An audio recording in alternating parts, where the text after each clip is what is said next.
ایک صحابی حضور علیہ السلام کی خدمت میں حاضر ہوئے اور انہوں نے کہا کہ یا رسول اللہ، رات میں لیٹا ہوا تھا اور مجھے اچانک آپ کی یاد آ گئی تو میں سو نہیں سکا، اٹھ کے آیا، آپ تشریف لے جا چکے تھے تو آپ بھی نہیں ملے، پھر میں گیا اور لیٹا مگر مجھے نیند نہیں آئی۔ حضور علیہ الصلوۃ والسلام کی محبت اور آپ کی یاد ایسی آئی کہ بس میں آپ کی یاد میں سو نہیں سکا۔ تو میں سوچتا رہا کہ دنیا میں تو ہمارا حال یہ ہے کہ ہم جب تک آپ کو دیکھ نہیں لیتے ہمیں چین نہیں ملتا ہے، اور اگر ہم مر جائیں گے،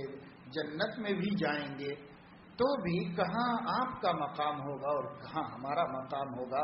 تو یا تو دیکھ لیتے ہیں پھر بھی آ کر کے مسجد میں آپ کو، وہاں تو ہم کبھی آپ کو دیکھ بھی نہیں پائیں گے، تو پھر وہ ہماری جنت کی بسر کیسے ہوگی، گزر کیسے ہوگی وہاں پر ہماری، ہم کیسے وہاں جی سکیں گے؟ تو حضور علیہ الصلوۃ والسلام نے فرمایا پریشانی کی کوئی بات نہیں، المرء مع من احب، آدمی اس کے ساتھ ہوتا ہے جس سے اس کو محبت ہوتی ہے۔ تم لوگوں کو جب مجھ سے سچی محبت ہے، سچی عقیدت ہے، تو تم جنت میں بھی میرے سے محروم نہیں رہو گے، وہاں ساتھ ہی رہو گے۔ المرء مع من احب، راوی فرماتے ہیں کہ ایمان لانے کے بعد ہم کو کسی دن اتنی خوشی نہیں ملی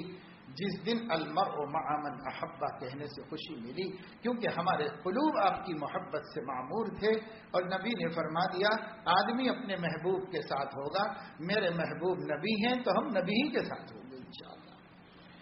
یہ ہے، ہر ایک کی محبت دل سے نکالو